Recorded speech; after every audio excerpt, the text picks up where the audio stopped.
Welcome to the Gemsbok. This video is about Pontypool, a 2008 film directed by Bruce McDonald. So, what does it mean? Well, it means something's going to happen. Something big. But then, something's always about to happen. The low-budget Canadian horror film Pontypool is well worth watching. Its several characters are well drawn and fleshed out through minimal tactics, while the premise's inbuilt limitations provide unique and engaging scenarios. Unfortunately, despite its heavy success at an early establishment of an unnerving, creepy tone in a genuinely novel context, Pontypool's second half tanks its tone and changes my opinion of the film from excellent to merely good. So, what is Pontypool about? It's about an abrasive radio presenter and his neurotic manager at a local radio station in a small town in Ontario, which gets caught in the middle of a mysterious apocalyptic nightmare, as well as a snowstorm. It's unique because most of the action happens outside the studio, coming to us through verbal reports instead of special effects. And it goes wrong by transitioning from this interesting setup into a mess of tired tropes, tone-destroying technical and acting decisions, and nonsensical, unnecessary explanations of, and later attempted cures for, the nightmare in question. Gwendolyn Parker was taken from this life in her 45th year by her beloved husband, Stanley, who left this world suddenly at the hand of family members Fiona and Michael, who then died at each other's hands in their 12th and 17th years, respectively. Pontypool's greatest assets are related to its constraints.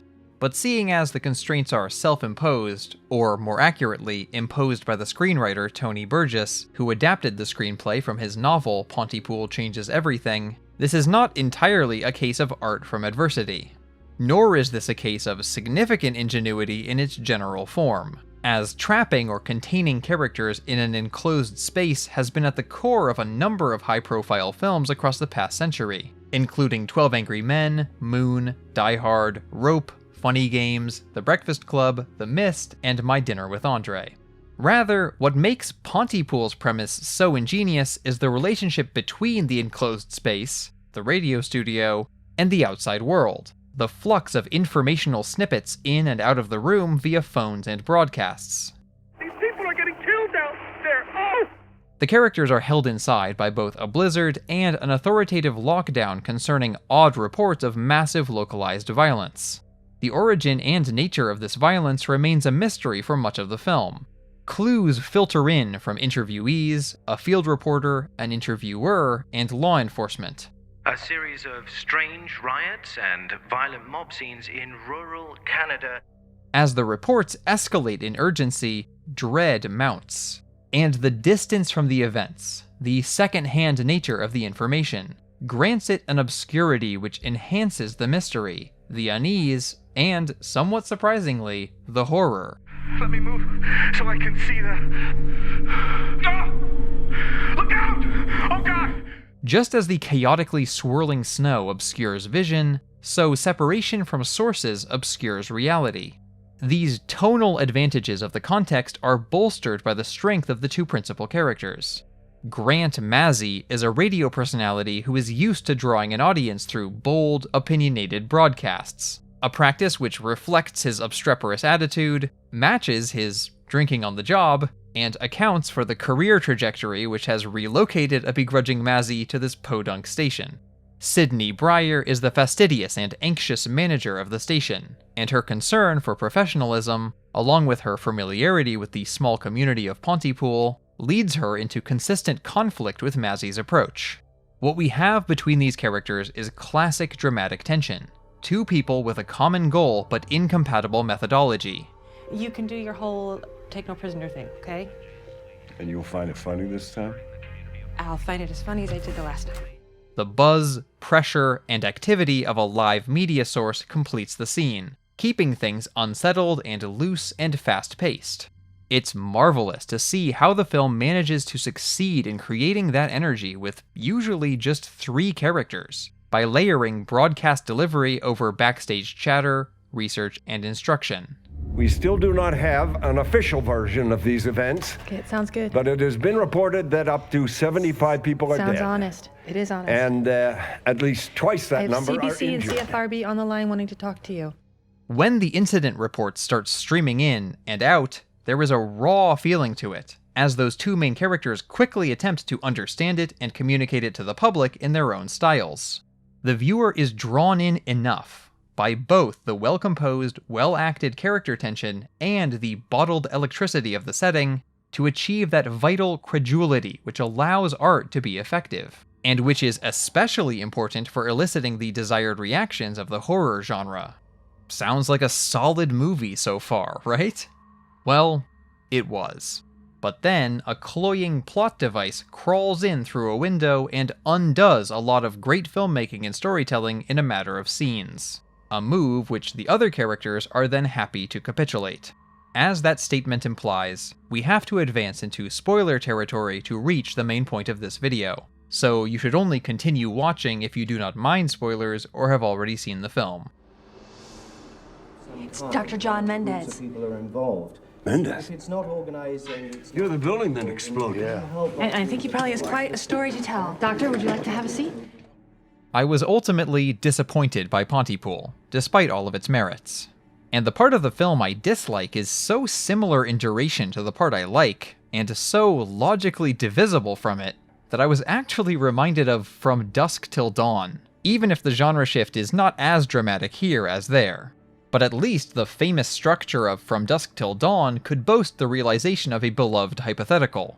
What if a drama just took a jarring left turn into horror to justify its somewhat unsatisfying abandonment of promising plot threads and character arcs?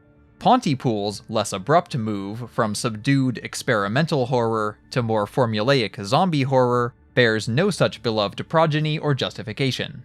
The opening car sequence of Pontypool sets the stage for dark intrigue, with even a possibility of psychological considerations. Hey! Hey! Who are you? As the ensuing scenes develop the nature of the horrifying scenario, they shield the viewer from its full extent as well as its total explanation. We have just one promising hint, a French warning broadcast advocating that people avoid terms of endearment, contact with loved ones, and the English language.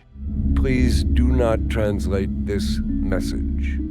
This kind of minimalism keeps things mysterious and engaging, right up until Dr. John Mendez climbs through a window of the radio station, carrying with him my two main complaints about Pontypool. 1. Pontypool's premise is illogically and unnecessarily explained, with no regard for the careful tone and plot delivery of its first half. Oh, she's rooting for voices. This will grow vicious. And 2. Pontypool's second half relies heavily on boring genre tropes. The first and foremost issue with the film is the litany of things that are wrong with how it explains its apocalypse. What we know before Mendez arrives is that crowds of otherwise ordinary people are being driven to commit horrifying acts of violence, often against loved ones, while babbling English words and phrases incoherently. Now, let's listen as Mendez quickly unravels this mystery before our eyes. No, it can't be. It can't be. It's impossible. What's impossible, Doctor? It's viral. That much is clear. But, not of the blood. Not blood, not in the air, not on or even in our bodies. It is in words. And it spreads out when the contaminated word is spoken. We are witnessing the emergence of a new arrangement for life, and our language is its host. So, right off the top, there are some extremely distracting problems here. If the cause is understanding or meaning, just one language being infected is, to put it in technical terms, a load of stupid nonsense. It enters us when we hear the word and we understand it.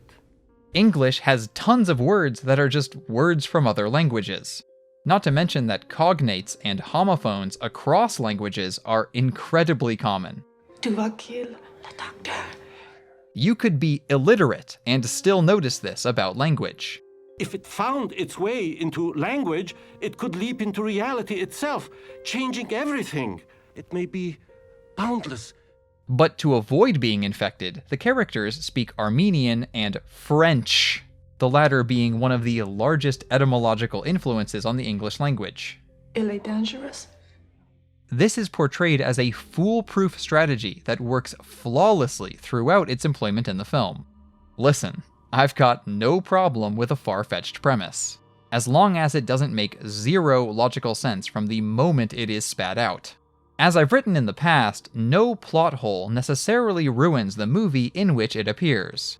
But the more obvious and more numerous the plot holes, the more likely it is that the viewer will be distracted from the film by its writing issues, that they will be unable to achieve what I described in the previous section as vital credulity, which may be more recognizable when called suspension of disbelief. Now, despite it making zero logical sense from the moment it is spat out, by flustered Dr. Mendez as he unintuitively solves the puzzle in front of us, the other characters soon accept his ad hoc hypothesis as plainly true. Worse still, this leads our main characters into their idea for curing the infection. You just have to disconnect words from their meanings, as Mazzy successfully does for Briar. After all, everyone knows that it's easy to unlearn information. You just have to repeat nonsense for a few seconds. Kill is kiss. Kill is kiss. Kill is kiss. Knowledge deleted. Perfect. One small problem though. The sound association game Mazzy employs here is exactly what the infected people have been doing. It's a symbol of the disorder. A symbol of the disorder? You mean a symptom? It's a symbol.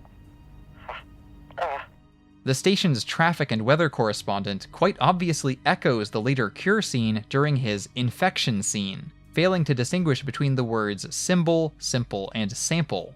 A sample of what? Just a sample. I think a simple kind of sample. This same behavior is somehow both a symptom and a cure. Getting too pedantic? Maybe. But think about why I'm even able to be this pedantic. We did not need all this detail. A more vague version of the same concept might not have seemed so jarring and horribly thought out.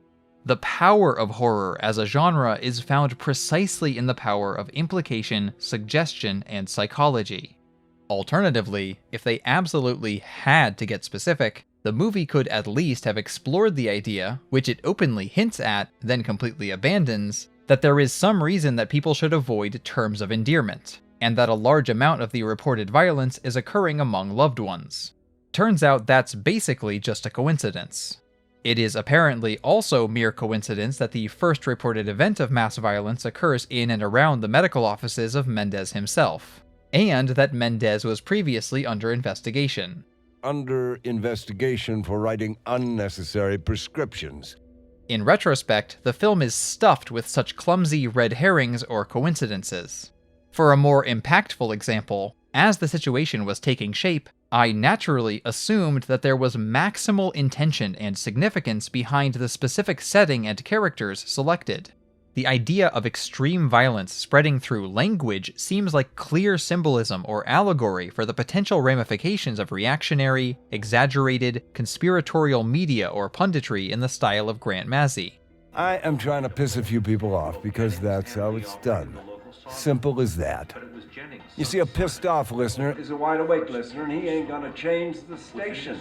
In fact, he may just call his pissed off brother and get him to listen too. And then his pissed off brother, he might call his pissed off, preacher. And that, Lady Briar, is how you build a loyal, listening audience. But no, he and his coworkers are never considered a possible origin of the problem, are not among its first victims, and are in fact painted as unlikely tragic heroes instead. Just another coincidence, I guess. In an interview, director Bruce McDonald has defended the inclusion of the Mendez character and his breathless, convenient exposition in the following way. It is an odd tonal shift in the movie. Up to that point, it's pretty serious stuff. But we wanted crazy, unstable hyper guy to come in and deliver, I know what it is. It is an old-time movie device, and we felt it was time there to play that card. Earlier in the interview, he discusses horror and sci-fi films of the 70s and 80s, but since there is no such old-time movie device in those films, let's give McDonald the benefit of the doubt that here he has in mind the horror and sci-fi of the 50s and 60s. Now, I'm a big fan of that era for those genres. I'm particularly fond of the original 1959 to 1964 run of The Twilight Zone, the original 1964 to 1968 run of Star Trek, 1951's The Day the Earth Stood Still, and 1956's Invasion of the Body Snatchers. And I'm even someone who has on this very channel praised the campy delights of 1958's The Blob. So it is from that vantage point that I say this is a terrible excuse on the part of the director. The style of science fiction or horror he's claiming to emulate was all about an even and intellectual tone, sometimes at the expense of all else, which is not what his dark and brutal movie was ever set up for, and which is what the frenetic idiocy of Mendes's rambling would have destroyed anyway. Having covered my main complaint in such detail, you may be relieved to hear I can express my secondary complaint in a matter of seconds. The other complaint is that Pontypool, a mysterious and dark tale in a fresh context, spends its second half incorporating as many zombie flick and general film cliches as it can pack in. This includes, but is not limited to, a horrid romantic pairing between the leads, a few paint-by-numbers jump scares, an out-of-character self-sacrifice, and a countdown to black ending cut. You have to stop understanding. Stop understanding what you are saying. Continuing along the narrative and tonal trajectory that the film was tracing for its first half, even if the very end were exactly the same as in the existing film, could have made Pontypool a phenomenal movie that I would be recommending enthusiastically. Instead, Pontypool suddenly veers off course, and I am left simply saying that it remains a movie that has a lot of strengths and is worth checking out, if you've got the time, and it's reasonably convenient to acquire. I'm an aloof, experienced, cynical movie viewer, and as a result, I am sometimes chided by others for my habitual lack of emotion when watching films. But Pontypool, however briefly and mildly, gave me that sense of dread to which all horror movies aspire. This is why I frame my reaction to its failings as disappointment. Similar to when I first watched From Dusk Till Dawn, despite its virtues, I can't help feeling that I've somehow been cheated out of seeing the ending of a great film that I started to watch. That was our own Ken Loney interviewing a screaming baby coming from Mary Galt's eldest son's last dying gasps. What?